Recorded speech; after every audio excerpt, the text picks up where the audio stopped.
abdomen agudo médico. Cirúrgico. En pediatría. Médico digo. Frecuente, además adulto. Ah, esse. Médico dije. Médico. Causa de abdomen agudo médico en pediatría. Y también es, pero la frecuencia. No es adulto, ¿verdad? Claro. Gastroenteritis aguda, ¿verdad? Diarreica. Uno. Otro. Causa de abdomen agudo médico más frecuente en pediatría. Vamos. ¿Cómo? No. Médico. Isso é ¿Qué cirúrgico. significa abdomen agudo médico? No es civil. Claro. Estreñimiento. Muy bien. Exactamente. Otra opción. O sea, ustedes tienen muchísimas causas de abdomen agudo en pediatría. Recuerden que puede ser médico quirúrgico. ¿Sí? Si estoy en una urgencia, me interesa descartar los quirúrgicos primero, porque mi trabajo en urgencia es rápido, ¿verdad?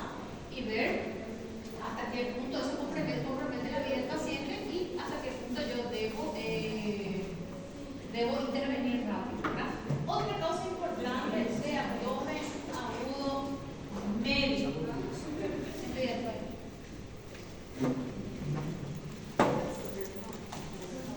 Muy bien. Falta uno que es súper frecuente que nos están diciendo hoy. Ya me dijeron gastroenteritis, ya me dijeron parasitosis, ya me dijeron estreñimiento. Hay uno que es súper frecuente.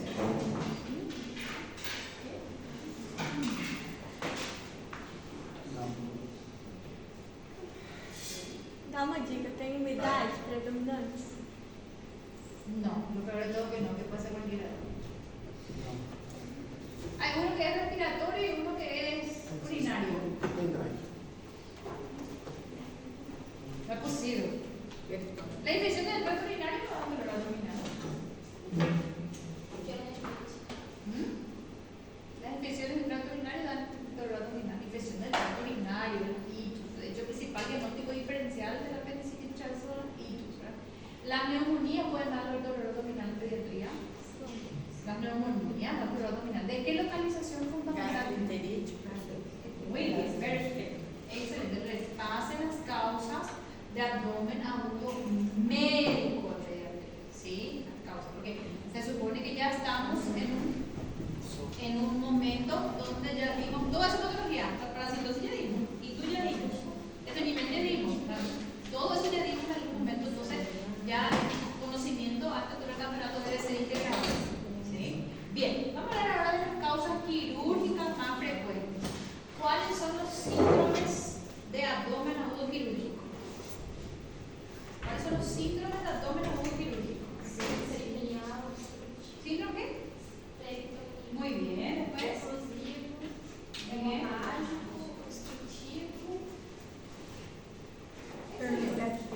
Muy bien. Perfecto, ahora vamos a hablar de algunas de las causas más importantes, ¿verdad? Peritoneal, obstructivo, hemorrágico, perforativo, algunos ponen aparte, otros libros ponen junto, a lo mismo, ¿verdad? Síndrome de torsión. Torsión también es importante en pediatría, eso vamos a hablar cuando hablemos de torsiones testiculares y demás. ¿Está bien? Sí. Bien.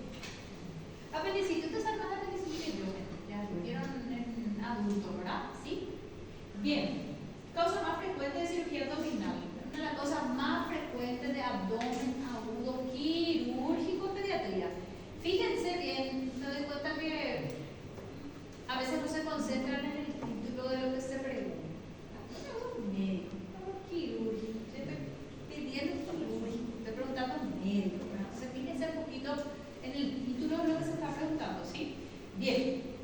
Causa más frecuente de abdomen agudo quirúrgico en pediatría es la apendicitis aguda. ¿Sí? Diagnóstico no es fácil en pediatría. ¿Por qué no es fácil? Porque la exploración abdominal muchas veces no es fácil. No es fácil como el adulto.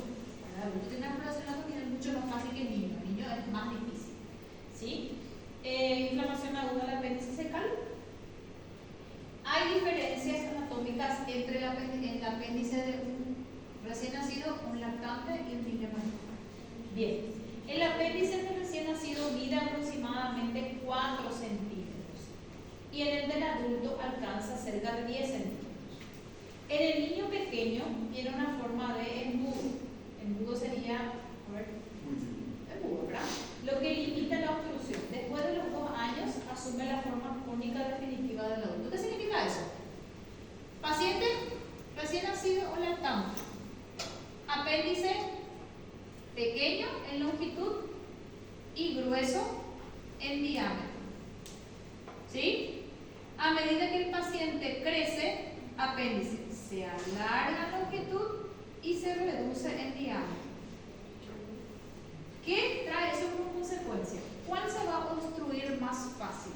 ¿El apéndice de un lactante o el de un niño mayor? Mayor, ¿por qué? Por la característica anatómica. De ahí la importancia y la frecuencia en niños mayores. Nunca vi apendicitis de recién nacido. Nunca vi. ¿Sí? No existe. ¿Por qué? Por las características anatómicas de esa apéndice. ¿Qué significa eso? Que cuanto más aumente la edad del paciente, mayor va a ser la incidencia. ¿Verdad? ¿Sí? ¿Se entiende eso? ¿Verdad? Un solo caso a nivel mundial, pero que se reportó de apendicitis en recién nacido. Un solo caso a nivel mundial que encontré en la literatura, no existe. O sea, no es una causa frecuente. Cuando usted revisa el síndrome peritoneal, dentro de las causas frecuentes, en el recién nacido no aparece el apendicitis, ¿verdad? Entonces, por eso, por la diferenciación anatómica que tiene ese apéndice de ese niño pequeño con relación al niño mayor. Bien. Bien, ¿cuál es la fisiopatología de la apendicitis? ¿Por qué se produce? ¿Cómo inicia la apendicitis? ¿Qué es lo que tiene que haber? Tengo expresión. Exactamente. Aquí, apéndice sano, hay una obstrucción. Esta obstrucción puede darse por materia fecal, resto de alimento, semillas, parásitos, acúmulo de heces con acúmulo de semillas, que puede dar lo que se llama fecalito. O sea, cualquier cosa que obstruya esta luz apendicular. Entonces se obstruye este. ¿Qué pasa? Cuando este se obstruye, se edematiza y se inflama la mucosa de este apéndice. ¿Sí? ¿Y qué pasa? Se acumula secreción, ¿verdad? Todo moco o secreción acumulado no debe acumularse. ¿Qué pasa? Sobreinfecta, ¿verdad? A medida que esto sobreinfecta o se inflama, se comprimen estas paredes y al comprimirse la pared, ¿qué se compromete? Primeramente la circulación venosa y luego la arterial. Y cuando se compromete la circulación arterial con un tejido, ¿qué pasa? Se necrosa. ¿Y si se necrosa, qué pasa? Perfora. ¿Y si se perfora, qué sale afuera? Todo. ¿Qué había acá? Pus, ¿verdad? Perfecto. Entonces la fisiopatología de la apéndice sana, obstrucción, inflamación de paredes, acumulación de secreción y contenido purulento, se sobreinfecta, aumenta la presión que comprime los vasos de la mucosa, ¿sí? De ese tejido. Primero se compromete circulación venosa, luego arterial, isquemia, perforación y complicación y muerte, ¿verdad? Bien. Entonces, la raza, la dieta y la constipación pueden ser factores predisponentes, parasitismo y cuerpo extraño. Recordar los ascaris que se pueden acumular en ese apéndice. ¿Qué pueden hacer los ascaris?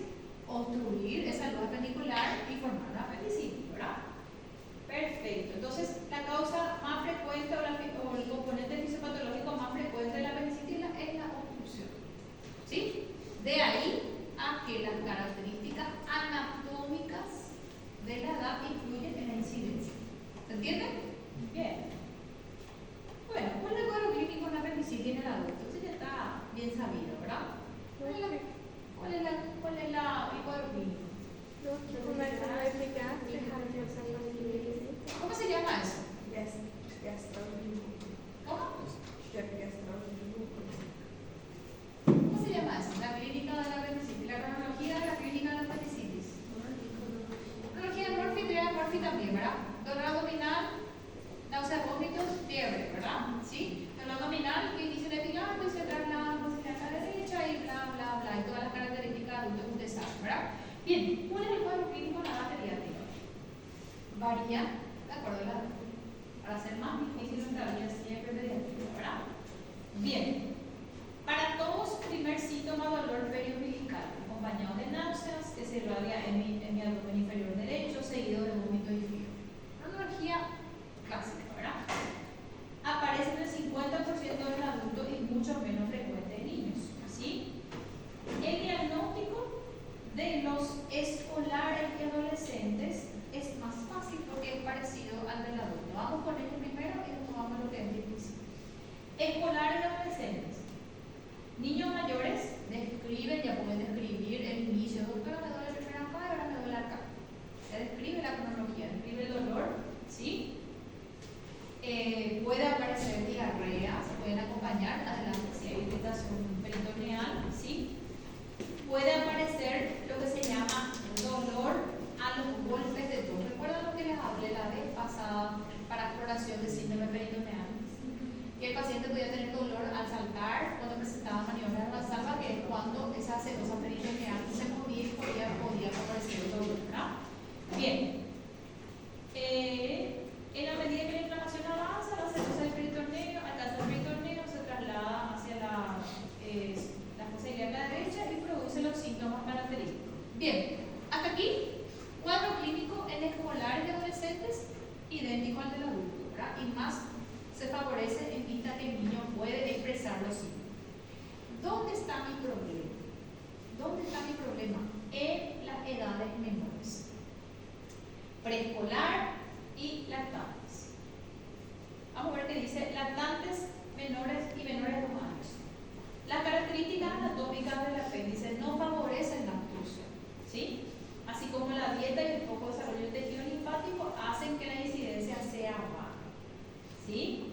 Los vómitos, la irritabilidad y el dolor son síntomas de múltiples afecciones. El diagnóstico de apendicitis en estas edades ya se hace cuando hay complicaciones. Ejemplo, peritonitis. ¿Qué significa eso? Muy difícil el diagnóstico en lactantes y en preescolares. Uno, por la dificultad en la expresión de síntomas, ¿sí?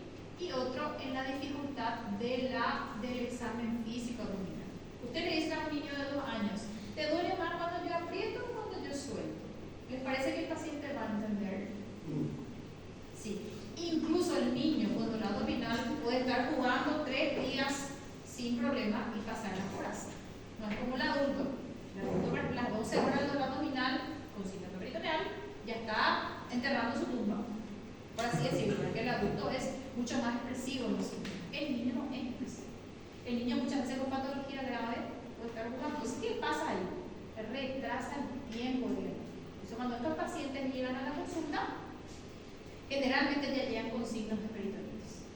Entonces, el diagnóstico ya se suele hacer en base a qué? Signos de sepsis o signos de peritonitis.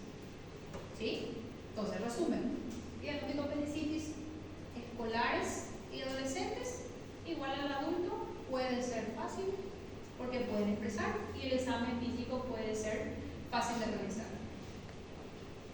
Apendicitis preescolares, más difícil, ¿sí? Pueden llegar mucho más tardíamente al hospital, lo que hace que ya el diagnóstico se haga cuando haya complicaciones. ¿Se entiende?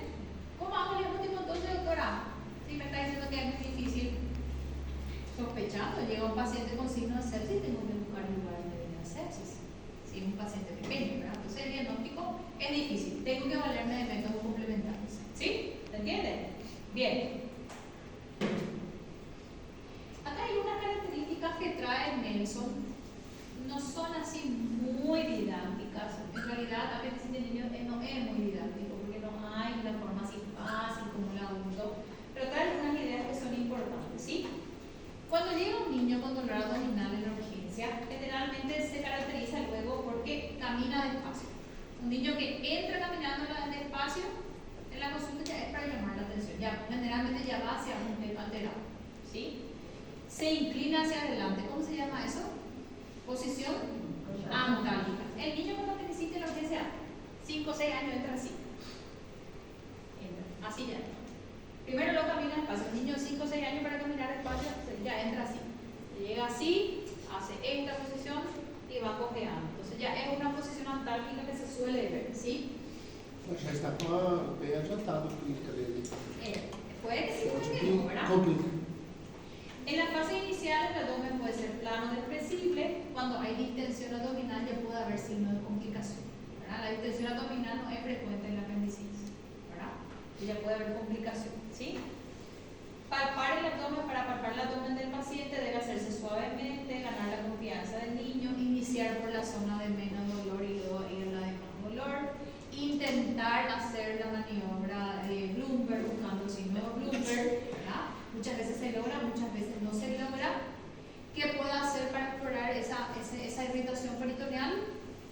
Golpes de tos, puedo hacer saltar al paciente, ¿verdad? Entonces cuando salta el paciente automáticamente se produce un dolor, entonces eso habla a favor de una irritación peritoneal, ¿sí? Bien, hasta aquí, dudas sí, muchas, el diagnóstico es difícil, definitivamente, ¿verdad? Entonces, tengo un paciente pediátrico que ingresa a mi urgencia con dolor abdominal. Buscar siempre o orientar siempre el pensamiento hacia causas quirúrgicas porque estoy en una urgencia. Una vez que oriento, voy al examen físico. El examen físico del niño va a depender del grado de colaboración de esa droga, ¿verdad? Pero generalmente ya hay signos en específico. La posición antálgica, el dolor ya me orienta a buscar o a pensar. No, quizá no tenga diagnóstico clínico con el adulto, el diagnóstico apendicitis en adulto es clínico, ¿verdad? No tenga ese diagnóstico clínico, pero ya me va a orientar a buscar algo abdominal. Entonces, a partir de ahí inicia la idea. ¿Sí? Signo específico como tal, lo siento, no hay. Es sospecha clínica. ¿Está bien? Bien. Sospecho apendicitis, ¿cuáles son los estudios que puedo solicitar? O sospecho un abdomen agudo quirúrgico. ¿Cuáles son los estudios que yo puedo solicitar en un paciente? En general. Un hemograma. ¿Y qué va a encontrar en el hemograma? Leucocitosis. ¿Cómo es la leucocitosis de la apendicitis? Muy elevada, muy exagerada, muy grosera. Pregunto. ¿Cómo es la leucocitosis de la apendicitis? 12.000, 13.000, 14.000, ¿verdad? Sí, neutrofilia, muy bien, me va a orientar hacia algo bacteriano. ¿Qué más puedo pedir?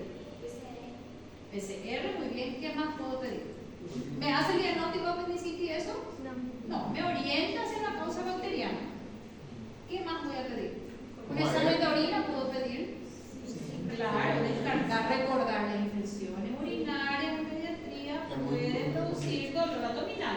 Tengo una orina no patológica, descarto. Perfecto. ¿Qué más puedo pedir? Imagen, ¿qué le pedí? Imagen antiesa. Ecografía abdominal. En pediatría, en el 90% de las veces más se necesita una ecografía para hacer un diagnóstico certero, ¿sí? En el adulto necesito ecografía, no necesito, ¿verdad? Más vale que no necesita el diagnóstico clínico apendicitis, ¿verdad? Obviamente que se hace igual, el diagnóstico clínico. Bueno, ¿y qué voy a encontrar en esa ecografía que me hace el diagnóstico de apendicitis? La misma cosa que el adulto, el tamaño apendicular, ¿sí? La ecografía abdominal, método de elección para el diagnóstico de apendicitis aguda, donde se visualiza aumento del calibre apendicular de más de 6 milímetros. Entonces ahí hago mi diagnóstico. ¿Vieron esta medida en adulto? Perfecto, la misma medida, ¿no? ¿Está bien? ¿Se entiende? Sospecha clínica. No hay outra. Na pediatria também vai ter classificação de se ela está gangrenosa. Sí, esa es una clasificación intraoperatoria. Eso sí ya es de hecha parte, porque es intraoperatoria. Sí me va a servir después para el tratamiento antibiótico post. No me sirve para mi lo que yo tengo que hacer como médico pediatra clínico es o te operas o no te operas. Entonces, o probablemente te operas, entonces va a ir para allá, ¿verdad? Vos tenés ITU, antibiótico, y vos tenés apendicitis, quirófano. Ese es mi trabajo básicamente en la urgencia, ¿sabes? Adultos que a gente espera um tempo para dar antibiótico, analgésico, para desencanar, depois dessa Acá no. Ya hay estudios que se están haciendo en algunos hospitales en Paraguay, que ya se están haciendo ya para intentar hacer el tratamiento conservador, pero no, para ustedes todavía no. Apendicitis diagnosticada, niño que necesita operar. ¿Por qué? Porque la posibilidad de progresión a complicaciones es más rápido que el adulto. Entonces el adulto, ay, ahora me duele como tabla, hace rato me dolía como tabla. El niño no. Puede estar tener una abdomen en tabla y peritonitis está jugando. Entonces, por eso no se preconiza todavía. Sí, ya hay. Pero no. ¿Entienden? O sea, hasta que salga un protocolo bien establecido a nivel mundial, ahí se pelea con el protocolo. Para fines de ustedes todavía no. Pero sí se está haciendo. Y no está funcionando, te cuento. Paraguay no está funcionando. Bien. Complicaciones, gente del apendicitis, ustedes ya saben esto. Peritonitis, perforación, sepsis, shock séptico. Ahora ya saben diagnosticar sepsis. ¿Ya saben diagnosticar sepsis? ¿Ya saben diagnosticar shock séptico? ¿Ya saben tratar shock séptico? Bien, me puedo poner el caso clínico donde mezclo las cosas, ¿verdad? Muy bien. Plastrona reticular, esto ya vieron también en cirugía, ¿sí? Mecanismo defensivo, muchas veces ese no se hace, no evoluciona peritonitis, pero ¿qué pasa con las masas intestinales? Forman una cavidad de protección para detener el proceso inflamatorio, ¿sí? El plastrón se opera. No sé. El plastrón appendicular se opera. ¿Sí o no? ¿Cuándo se opera? Acho que o plastrão não. Ah, isso que eu Porque ele já é, por exemplo, uma resposta do corpo que Claro. protegeu. El plastrón solamente se opera cuando forma abscesos. Eso lo olvido. Bien. Exatamente. Bien. Tratamiento de la apendicitis, gente de apendicectomía, ¿verdad? Incisión de McBurney, puede hacerse por vía laparoscópica o puede hacerse por vía abierta, ¿sí? Cuando se realiza la apendicectomía en pacientes con formas no complicadas, la recuperación es rápida y antibióticos por vía parenteral por 3 a 4 días. ¿Está bien? ¿Sí? Amoxicilina sulfato, de preferencia. ¿Está bien? Bien. Nada de más con apendicitis. Me interesa el diagnóstico diferencial. ¿Sí? El diagnóstico diferencial, cuándo descartar otras causas y cómo llegar a ese diagnóstico y cómo utilizar los métodos auxiliares. Acá sí no les digo lo que les digo siempre, les digo clínico. Sí, para mí es clínico, pero para ustedes sí necesitan hacer un pensamiento de complementarios. Entonces, ¿qué estudios voy a pedir en apendicitis? Si pido orina me va a dar diagnóstico de apendicitis. No me va a descartar. No, pero me va a descartar. Radiografía del tórax me va a dar diagnóstico de apendicitis, pero me va a descartar qué cosa. Perfecto. ¿Entienden? Entonces, esa es la dinámica de pensamiento para pediatría. Descarté todo lo otro. Ay, ¿qué me queda? Una ecografía, parece una apendicitis, ¿verdad? Porque así es la práctica clínica. ¿Estamos? ¿Se entiende? ¿Sí? Bien. Mas aí, por exemplo, Sim. na prática, eu posso pedir o raio de história, cenografia. Claro, pero obviamente que. No momento. Puedes pedir todo lo que vos quieras tener. ¿Por qué? ¿Sí? No pasa nada. Si vos entras y quieres tratar tu apéndice, ya está. Si de paso te quieres hacer lipo, basta, ¿verdad? Pero un adulto no es así, el niño no es así.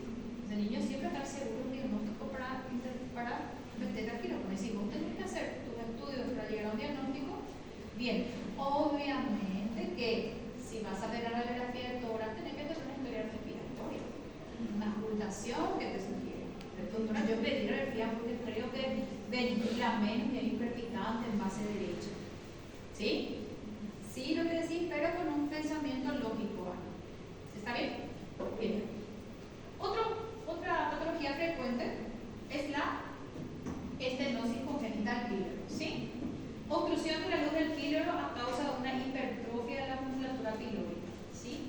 Posiblemente de origen congénito. Es una enfermedad congénita, estenosis hipertrófica del píloro. ¿Dónde está ubicado el píloro? ¿Qué es el píloro? ¿Qué es el píloro? ¿Dónde está el píloro? Yo sé dónde está el píloro y parece que... ¿Dónde está el píloro? ¿Dónde está el píloro? ¿Qué es? ¿Dónde está ubicado anatómicamente?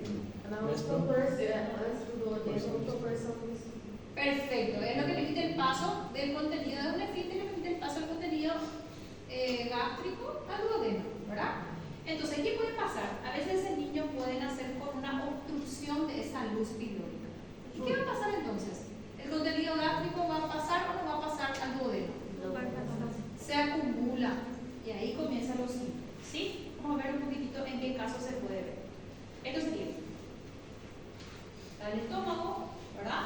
Y aquí se encuentra el duodeno y aquí hay una hipertrofia o un crecimiento anormal de esta musculatura que compone el hígado. ¿Y qué pasa? Estenosa o obstruye el paso de ese contenido alimentario del estómago al duodeno, ¿sí? Es una anomalía o anormalidad congénita. ¿Bien? Bien. ¿Cuáles son las situaciones en las que se ve y cómo hacemos la inclinación del pensamiento diagnóstico? Casi siempre, 99%, varón primogénito. ¿Qué significa primogénito? Primer hijo varón, porque en realidad no sé. Muchísimas digo que no sé, búsquenlo ustedes. Varón primogénito. Los síntomas aparecen alrededor de la tercera o cuarta semana de vida. Bebé, varón, primogénito, entre tercera y cuarta semana de vida. ¿Qué significa tercera y cuarta semana de vida? ¿Cuántos días de vida por ahí? 15 a 20 días en adelante, ¿verdad? Historia clínica típica, novela de las 8, como dicen los brasileños, ¿verdad? Sí, ya me queda ya guardado ahí. Porque así mismo comienza a dar un caso clínico. Paciente, varón, primogénito, ¿verdad? Entonces, memoricen ya eso. ¿Cómo se hace el diagnóstico? Vómito. Viene la mamá porque ese bebé comienza con vómitos. ¿Vómito por qué? Porque el contenido gástrico no pasa. Vómito es el síntoma fundamental. Ocurre durante las comidas o inmediatamente después de ellas. Postprandiales precoces. El bebé mama y al mamar ya comienza a vomitar. ¿Qué características tiene ese vómito? Pinten, dibujen, subrayen, negrita cursiva, no contiene bilis. ¿Por qué no contiene bilis? Porque no pasa sodio. Siempre es leche ingerida y leche sacada. ¿Verdad? ¿Sí? Color blanquecino, contenido alimentario, brusco, explosivo, escopetazo y proyectil. Es horrible. Bebé se acuesta acá y la salmón me cayó. Ya. ¿Sí? Horrible. Bebé súper bien, léntido, con hambre. ¿Por qué? Porque tomó y lanza. Tomó mamá, siéntate, ya lanza otra vez. ¿Sí? Bien. El niño permanece hambriento a pesar de los vómitos y toma de nuevo alimentos ávidamente. ¿Por qué permanece hambriento? Porque no se come. ¿Bien? Bien. A consecuencia de los vómitos se presentan algunas complicaciones como la deshidratación y la pérdida de peso. ¿Verdad? Esto va progresando en el tiempo. Entonces, resumen. ¿Qué tiene que tener el paciente? Primero, epidemiológicamente, varón, ¿verdad? Como siempre, varón, después, primogénito, ¿qué edad? Tercera, cuarta semana de vida. ¿Y por qué viene a la consulta? Vómitos. Ya, ese es mi cerebro. Ya tengo que orientar. Con eso oriento ya y buscar. Señora, ¿qué color es el vómito? ¿Cómo vomita? ¿Verdad? Y la mamá, doctora, yo galar, pito, shampoo. ¿Sí? ¿Qué color es? Leche que toma, leche que tira. Y llora porque tiene hambre y nada recibe. ¿Entiendes? ¿Sí? Cambio nuestro peso también. Sí, pérdida de peso cuando va progresando el cuadro, ¿verdad? Bien, ¿tiene fiebre el paciente? No. ¿Tiene fiebre? No, está infeccioso, ¿verdad? Bien. Allá hago el examen físico, fácil de mal humor. Si yo tengo hambre ahora mismo, mi humor tampoco va a estar bien, ¿verdad? El paciente llora de hambre, ávido por el biberón, por la leche, ¿sí? Mucosas pueden estar secas, pálidas, todo signo de deshidratación puede haber. Y el abdomen. Distensión abdominal alta. Puede observarse un peristaltismo gástrico. Ahí, aquí, puede haberse. Distensión abdominal alta, se distiende ese estómago. Puede haber ondas peristálticas que van de este lado a este lado para tratar de vencer la función. ¿Ven? Este abdomen así que se distiende, pero de manera selectiva en la región de arriba, ¿verdad? Se puede palpar una tumoración localizada en el hipocondrio derecho, en el lugar donde terminan las ondas peristálticas, y eso se llama oliva pilórica. Algunos libros dicen que se puede palpar la zona de hipertrofia, nunca palpé, siempre no encontré, pero dicen los libros que se puede palpar, ¿sí? Perfusión de la dilatación gástrica y ruido hidroaéreo aumentado a nivel gástrico. ¿Por qué? Para vencer la zona de obstrucción, ¿sí? Y el paciente muchas veces no defeca. ¿No defeca por qué? Porque no pasa nada no defecar, ¿verdad? ¿Se entiende? Doutora, tem alguma explicação por que aparece na terceira e quarta semana? Y generalmente no se sabe, pero se habla de una anomalía en la secreción de las monomaratones y demás. O sea, de la secreción ácida que favorece, algunos hablan de factores genéticos, ¿verdad? Pero ¿por qué aparece la tercera o cuarta? Porque esa hipertrofia va creciendo. Ah, tá. Não Não é- é que antes No hay que ele já llamarse tinha. así. Ah, tá. La hipertrofia va progresando y por eso aparece en ese rango etario. Del por qué en determinados Mas pacientes. pode ser que apareça um pouco antes, então. Y generalmente suele ser así. Ah, No sé, pero bien así, taca. Las veces que vi era, tercera y cuarta semana de vida, ya me llegó. No hay mucho, pero cuando hay. entendi. Bien, ¿cómo hago el diagnóstico? Sospecha clínica, ¿verdad? Sí. Hemograma puede estar normal porque no es infeccioso, ¿verdad? ¿Sí? Grupo sanguíneo debo pedir porque probablemente sea quirúrgico. Gasometría, importante. Presencia de alcalosis metabólica hipocloremia. ¿Por qué alcalosis? ¿Qué vomita el paciente? Ah, sim. Contenido gástrico ácido. Entonces elimina ácido y muchas veces su gasometría aparece alcalosis porque elimina todo el contenido ácido de esa mucosa. ¿Está bien? Bien, hay varias formas de hacer el diagnóstico. Una forma es, anteriormente se utilizaba la radiografía contrastada de esófago, estómago y duodeno, ¿sí? Ahora se utiliza la ecografía abdominal. Vamos a mirar primero la ecografía, que es un poco más fácil que la anterior, ¿sí? Tengo sospecha de estenosis pilórica, ecografía abdominal. ¿Qué voy a encontrar? Vamos a encontrar píloro. Recuerden un poquitito píloro. Algunas alteraciones en la medida. Pi 3,14, ¿verdad? Dice pi, grosor del músculo pilórico 3, diámetro del músculo pilórico 14 y longitud del canal pilórico 16. Así mismo aparecen estas medidas. A la brasileña le encanta preguntar estas medidas. Son muy malos.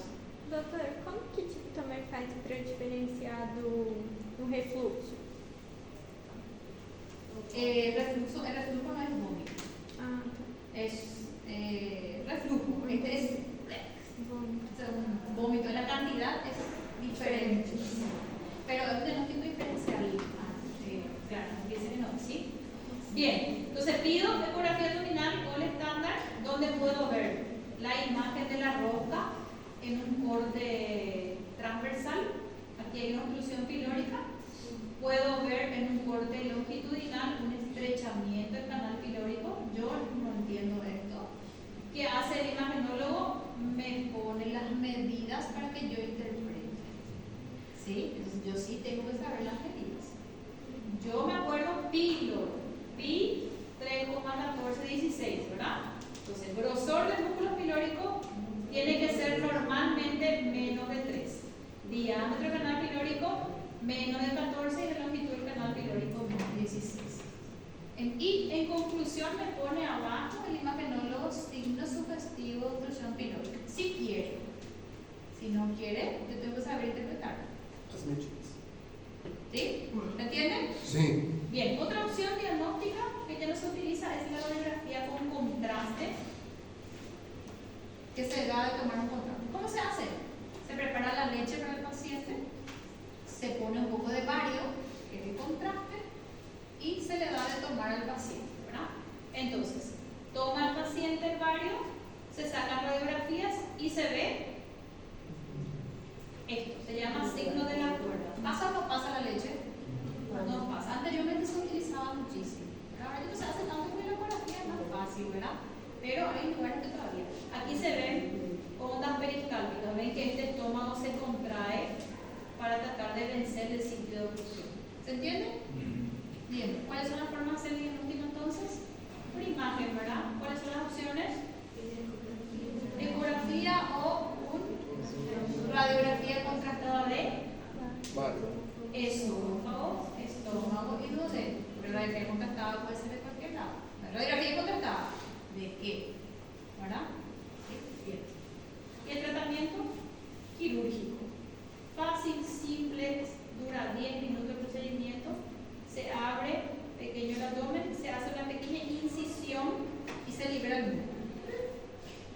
No se abre intestino, no se abre mucosa, no se toca por dentro, solo se hace una pequeña incisión por fuera y se libera esa tensión que está en el duodeno. A las 6 horas ya el paciente está mamando súper bien. ¿Dudas? ¿Preguntas? ¿No? Bien. Ahora nos confundimos con la imaginación. ¿Bien? Otra cosa, pero otra patología también. Imaginación intestinal. ¿Saben qué es imaginación intestinal? ¿Qué es imaginación intestinal? Cuando va por el cerebro, Ya, el intestino es así, una estructura tubular, ¿verdad? Vamos a poner esto en el intestino. Entonces, cuando el intestino proximal entra en el intestino distal en forma de telescopio, ¿sabes por telescopio, verdad? Más o menos esa dinámica. ¿Y por qué esta porción entra en esta porción? ¿Por qué? ¿Por qué puede darse eso? ¿Cuál es el mecanismo fisiopatológico que puede suceder? ¿Ya estudiaron esto los adultos? ¿Por qué? ¿Por qué? Está bien, sucede eso. ¿Y por qué? Así como en la apendicitis el mecanismo fisiopatológico es la obstrucción, así como en la estenosis pilórica es el crecimiento de la mucosa y la obstrucción, la capa muscular y la obstrucción. ¿Cuál les parece que va a ser el principal componente fisiopatológico? ¿Qué tiene que pasar para que este intestino entre? Tiene que estar obstruido. Tiene que haber algún mecanismo de obstrucción para que este apure el peristaltismo y de tanto apurar penetre en la porción distal. ¿Se entiende? Entonces eso sucede en la imaginación, ¿sí? Ahora vamos a ver un poquito en qué grupo etario, cuál es la clínica y cuáles son las causas, ¿sí? Bien. La imaginación intestinal causa frecuente de oclusión intestinal en el niño entre 3 meses y 2 años. ¿Sí? Diferente ya la edad que el caso anterior, ¿verdad? 3 meses y 2 años. Más de 2 años es muy raro. ¿Sí? 90% de los casos son idiopáticos. ¿Qué significa idiopáticos? Hay una causa aparente. ¿Sí? Muchos de ellos se deben a la hiperplasia de las placas de Peyer. ¿Qué es la placa de Peyer? Histología básica. ¿Placa de Peyer qué es? Linfonodos. Ya. Intestino, pared intestinal, mucosa intestinal. En la mucosa, ¿qué hay? Tejido linfático. Recordar que nuestro intestino, o nuestro aparato digestivo, es nuestro primer sistema de defensa. Entonces, en la mucosa digestiva tenemos tejido linfático. ¿Sí? Tejido linfático incluye tejido linfático entero, ¿verdad? ¿Qué pasa? Cuando hay un antígeno viral, generalmente porque es la infección más frecuente que tiene el niño, ¿qué pasa con esa placa de Peyer que es tejido linfático? Se hiperplasia. ¿Qué significa hiperplasia? ¿Qué significa hiperplasia? Claro, entonces se hiperplasia y tiende a disminuir la luz de esa porción de intestino. Entonces, ¿qué hace la porción de intestino? Entonces, esa es la fisiopatología que se cree que sucede en las causas idiopáticas. ¿Está bien? Se hiperplasia en las placas de Peyer. Bien, aquí, lo que dijimos, esto se hipertrofia en esta zona, y entonces esto, para tratar de vencer la zona de obstrucción parcial, se mete en esta porción. Intususcepción es la otra forma de llamar a la imaginación. No sé cómo le llaman los brasileños, imaginación o intususcepción. Imaginación mismo, ¿verdad? Pero creo que van a ver intususcepción también. Intususcepción también van a ver en algún libro brasileño. ¿Sí? Para que sea más difícil la vida en pediatría, ¿verdad? Imaginación para mí, pero tienes que saber que intususcepción o intususcepción también es imaginación. ¿Está bien? Entonces, tengan en cuenta, por eso puse ese nombre ahí, para que no se pierdan en la hora de estudiar, ¿sí? Bien. Ya hablamos de esto. Bien. Clasificación. 90% de los casos son idiopáticos. Este idiopático peleo de la hiperplasia de la placa de Peyer. Pongan un video en YouTube, TikTok, muchas cosas ahí que muestran así, bien, el lo que yo dije. Revisen por qué es idiopático. Revisen esto, ¿sí? Bueno, se puede clasificar también según la porción intestinal imaginada. Puede ser yeyunal, ileoileal, estos son hallazgos ya intraoperatorios. El 80% de los casos son de tipo ileocólicas. ¿Qué significa? Que una porción de ileón penetra en el colon.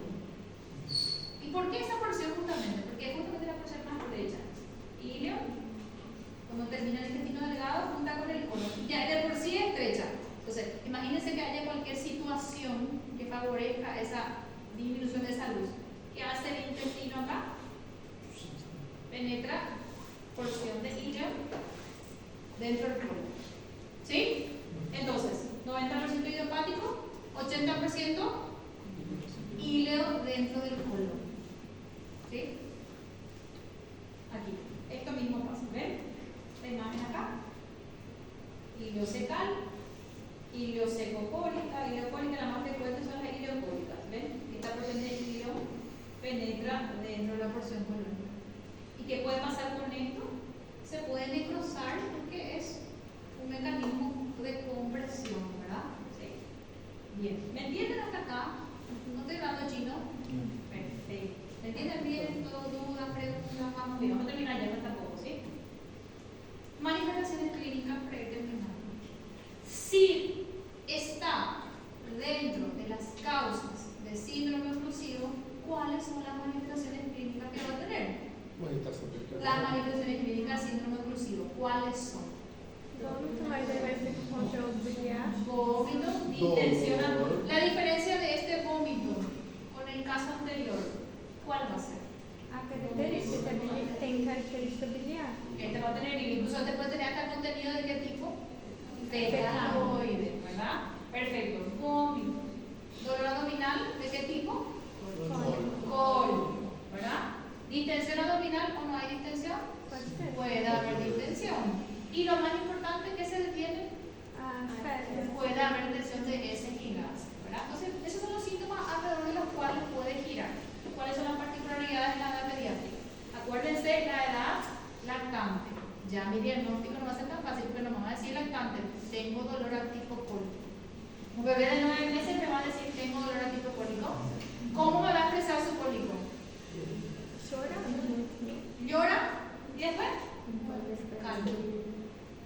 Llora, entonces esa es la clínica típica. Aparición súbita de episodios de dolor abdominal en forma de cólicos, durante los cuales el niño llora, se pone pálido, flexiona las piernas y luego descansa como si fuese que el dolor terminó. El adulto va a ser paró, ¿verdad? Doctora, sí, pero ¿cómo empezó a mirar? Y el niño, ¿qué hace? No expresa, pero expresa en forma de llanto. La imagen típica, ¿ven? Se pone así, después descansa. Entonces eso puede reflejar un dolor a tipo cólico. Pueden ocurrir vómitos, ¿verdad? Después pueden tener contenido bilioso, primera diferencia con el anterior, puede ser fecaloideo, ¿sí? Y por último, puede acá presentar deposiciones con sangre oscura, denominadas deposiciones en jalea de Bruselas. ¿Qué significa jalea de Bruselas? Geléia, mermelada, ¿verdad? Literalmente así. Parece grosella y arándano, ¿verdad? Por que, doutora, isso vai estar obstruído? Porque justamente no es que sale contenido defecatorio, sale sangre, porque Pela distensión. exactamente, no es por inflamación, por el compromiso intestinal. O sea, sale lo que quedaron de heces de debajo, pero con sangre. No es que va a defecar diarrea, porque no va a generar contenido intestinal si hay una obstrucción, pero sale ese contenido, sale sangre. Y literalmente es así, esta imagen es típica. ¿Sí? No es lo mismo que una diarrea con sangre, es sangre que parece menstruación, oscura, ¿verdad? Así para así. ¿Okay? Bien. Al examen físico puede haber una masa alargada en forma de salchicha presentado debajo del borde superior hepático. Nunca pero dice, ¿cuál es la localización anatómica más frecuente? Iliocecal. Entonces el ilio entra dentro del ciego y sube para arriba, ¿verdad? Imagínense, ilio va, voy a hacer por mí, ilio va dentro del ciego y sube para arriba. Entonces a veces se puede palpar una salchicha debajo del hilo. Eso es lo que se refiere a eso. Nunca forma salchicha, ¿por qué? Porque el intestino está ocupado y palpamos fosa ilíaca derecha y encontramos vacío. ¿Por qué? Porque todo el contenido de fosa ilíaca derecha sube para arriba. ¿Sí? Entonces, no es algo tan así.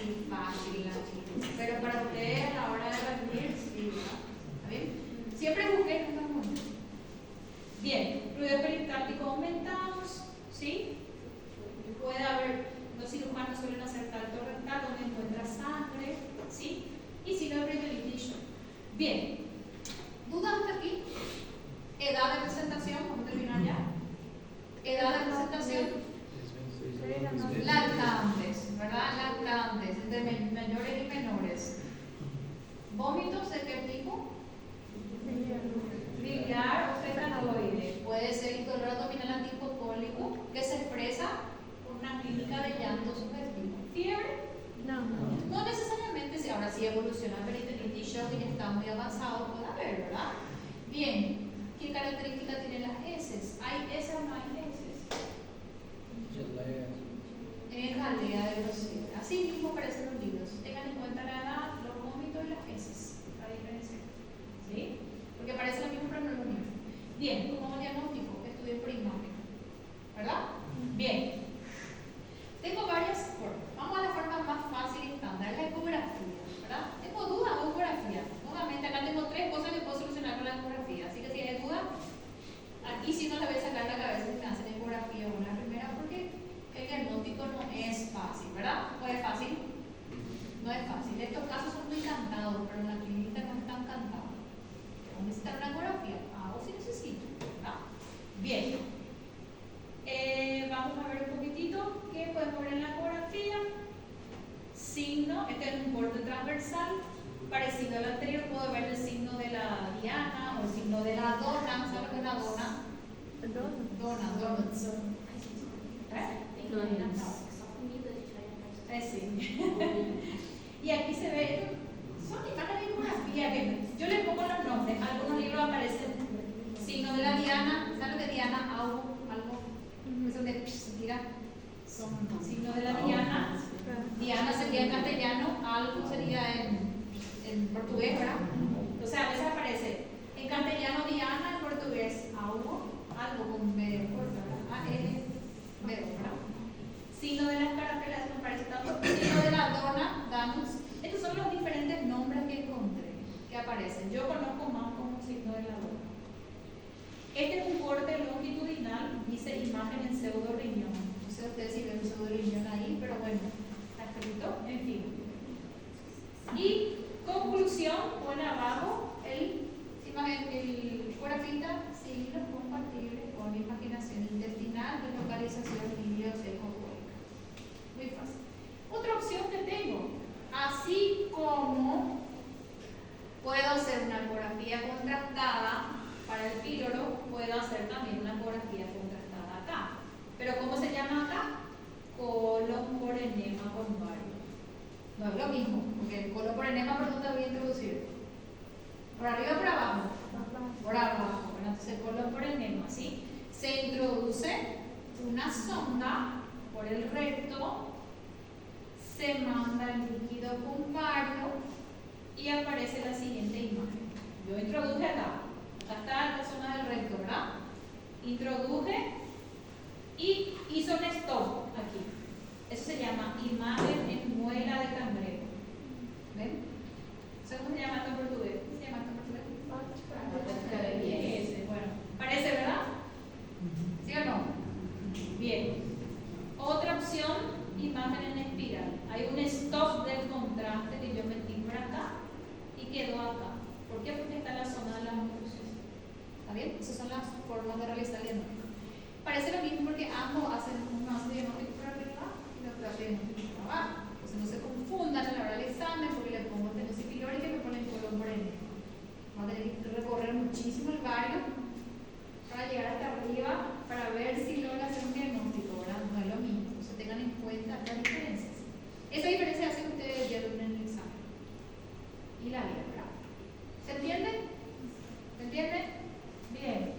Un tratamiento quirúrgico, gente, ¿verdad? Se abre y coloca su lugar, cierra otra vez.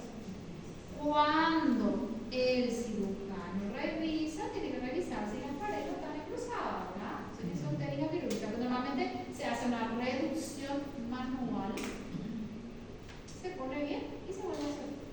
¿Está? Bien.